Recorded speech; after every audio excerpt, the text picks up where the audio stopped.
Part 1, Introduction. Hi everyone, welcome back to Saguaro Sunday. If you're new here, Saguaro Sunday is an opportunity to slow down and reflect on the week. Every Sunday, I share what I'm grateful for, what I've been learning, what has been on my mind, and what I hope to focus on next. My hope is that while you listen, you'll also take a moment to reflect on your own week. I encourage you to take out a piece of paper, a notebook, or even just your notes app and follow along. I'll also tell you when to pause the video so you can write down your own reflections too. Part 2, Gratitude.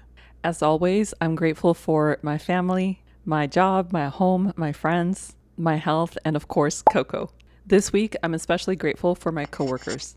I've worked in places before where it felt like everybody was just trying to survive the day, and those experiences have made me appreciate the people I work with now who genuinely care about improving our workplace. This week, I had several conversations with coworkers who were open to new ideas and excited to think creatively about how we could make things better.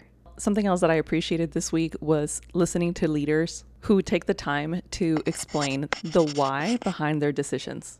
We're not always going to agree with every decision, but understanding the reasoning behind it can help us feel more respected and included.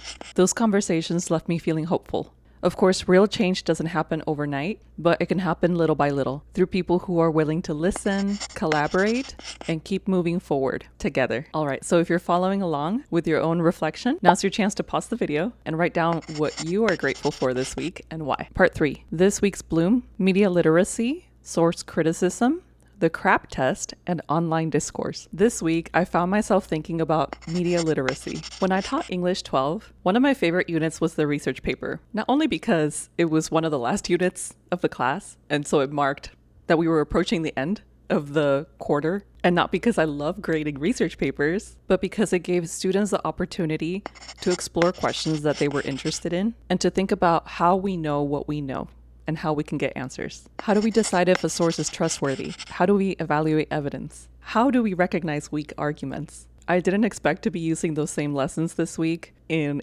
Instagram comment sections. If you are more used to TikTok or YouTube, you probably already know that the comment sections of meta platforms can be a sad, scary place. Does everyone remember that brief moment when TikTok was banned and some people had to move over to Instagram and they couldn't believe how mean the comment sections were? I know that TikTok gets a lot of criticism, especially for the way that it damages our attention spans, but you do have to give it to them. People there are funny. The comment sections there, in my experience, are a lot more positive than on Instagram or Facebook. Part 3.1, the story. Anyway, back to the experience that I had this week on Instagram. I started following this creator who had some incredibly thoughtful videos about racism and colorism. But then I noticed that he started posting some videos with some pretty wild claims. In one, he claimed that the recent cyclosporiasis, I hope I said that right, cyclosporiasis outbreak was essentially fabricated, and that I don't know who they is, but that they don't want us to eat vegetables. In another, he argued that sunscreen isn't really necessary and that our diets and how we take care of ourselves internally, not UV exposure, are the real issues behind things like skin cancer. He didn't mention any studies. He didn't have any citations, just very confident claims. And if you looked through his comment sections, most people, actually basically everybody, was agreeing with him. And many people tell him to keep going and to never stop talking. I'm not saying that he needs to stop talking. I'm just saying that he maybe needs to be a little bit more thoughtful. I politely asked in the video about sunscreen if he could share the research. And that's when the comments of the people who replied to me became a lot more interesting than the original video itself. One person told me that science can't be trusted. Another pointed to a Dr. Sebi, an herbalist who denied germ theory was a thing and who was often discredited during his time in the US when he was practicing medicine without a license. Another person told me that faith makes scientific evidence unnecessary. And I realized that this wasn't really about sunscreen anymore. It was about something much bigger. Part 3.2, the bigger question. So how do we decide what's true? Who earns our trust? And how do we stay open-minded without believing everything we hear? I think those questions matter more now than ever because we're consuming information all day long. It's not just books. It's not just turning on the news for a little bit, but algorithms, reels, TikToks, podcasts, YouTube, comment sections. We're constantly having to decide what deserves our attention. This is how I replied to one of the commenters. I think it's healthy to question mainstream ideas. I do too. But I also think it's important to be just as skeptical of claims that push back against the mainstream. As someone who believes in God, I don't see faith and reason as opposites. I believe God gave us minds capable of logic, curiosity, and discernment. Philosophy and science aren't enemies. They've always been connected. Philosophy helps us ask good questions and think clearly, while science helps us test those ideas against reality. We need both. Let's stay curious, ask for evidence, change your mind when the evidence changes, and let's be careful not to become so anti-establishment that we lose a shared commitment to truth and evidence altogether. Part 3.3. The CRAAP Test. So this experience reminded me of something that I used to teach my students. The CRAAP Test. Yes, it's a funny acronym, maybe a little distasteful, but it's memorable. It asks us to remember 5 simple questions whenever we encounter new information. Is this current? Is this relevant? Does the person sharing this or the organization sharing this have authority? Is this accurate? What is the purpose of this information? Is there a hidden bias? None of those questions tell us if something is true, and a source could still be worth our attention even if it doesn't pass every test. But these questions remind us to slow down, and sometimes slowing down is exactly what critical thinking looks like. Part 3.4. Curiosity, Skepticism, and Blooming Saguaro. Just one thing I want to clarify. I don't want Blooming Saguaro to become a place where people simply accept what I say either. Please question me, ask where I found something, look at my sources, tell me about other perspectives that I might be missing. And if I misunderstand something, I genuinely hope someone respectfully points it out. That's how learning works. I'll end this part with this. Curiosity without skepticism can make us gullible. Skepticism without curiosity can make us cynical.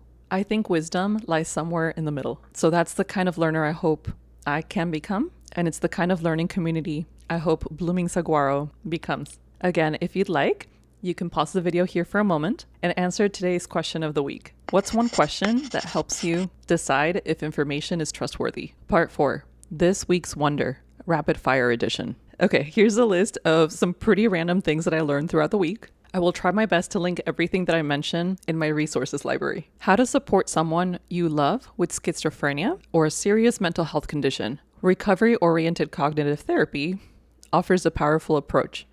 Help them reconnect with confidence, purpose, and positive core beliefs through genuine curiosity and connection. For example, if the person loves playing video games, you might ask them to explain a game to you or teach you, basically helping others feel confident. I learned that July is Disability Pride Month. I learned of Judy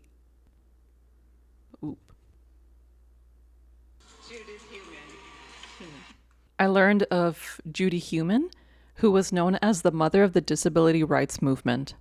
I listened to a recording of her discussing the landmark legal case that paved the way for the disability rights movement, Heumann versus Board of Education of the City of New York. She had been denied a teaching license because of her disability. She became the first wheelchair user to teach in New York City. With the recent rain in Phoenix and the monsoons, I learned what hydrology is and of moisture recycling. From a man who is part of the Nakota Nation, I learned of the difficulties some people who live in the reservations face with getting adequate dental care. I also learned why some nations refer to animals as their family. I found out that blanket toss is a sport. I learned what can lead teens to avoid their parents and what parents can do to help and stay connected. I learned that you can make clothing out of seaweed. I learned that there was a study done that shows that our ACs can make the air outside hotter. I saw a demonstration of a system to collect rainwater to later use to water a garden here in Arizona. I learned a new word,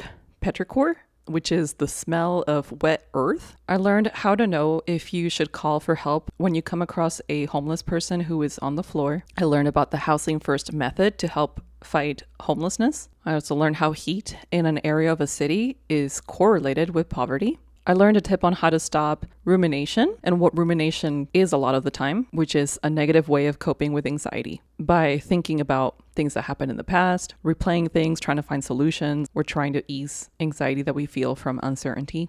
And basically, a solution to this could be allowing ourselves to feel the anxiety, to sit with the discomfort, and not spiral into trying to fix the past and the feeling by replaying old conversations, etc. I learned why people often gravitate toward religion when they hit rock bottom. And finally, I'm starting to learn about internal family systems, or IFS therapy, about the concept of parts and how we can get to understand the capital S self. I put this list together by looking through my activity on Instagram, TikTok, YouTube, and even my Google searches from the week.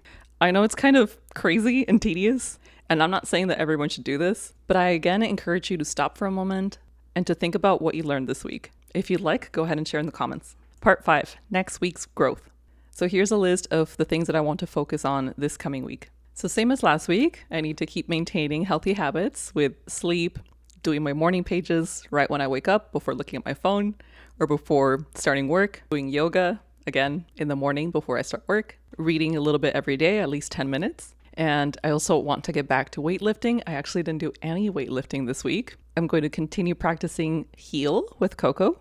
I again didn't practice the piano this week. And I think the issue is that maybe it's not as much of a priority for me right now with other projects that I have going on. So I might need to actually just reconsider if this is something that I want to focus on. I didn't watch Suspiria. I ended up watching Emma, the 2020 version, with my sister who had never seen it. I kind of just wanted to watch something familiar this weekend. And finally, this week, my goal is to start working on creating free worksheets to share on my website. How about you? What will you be focusing on this week? Closing. I hope you've shared some answers to the questions I asked throughout this video. I look forward to reading them and continuing the conversation in the comment section. Thank you so much for spending part of your week with me. Please consider liking, subscribing, and sharing this if you know someone who would be interested in joining this online learning community. Until next time, learn a bit each day, bloom a little more.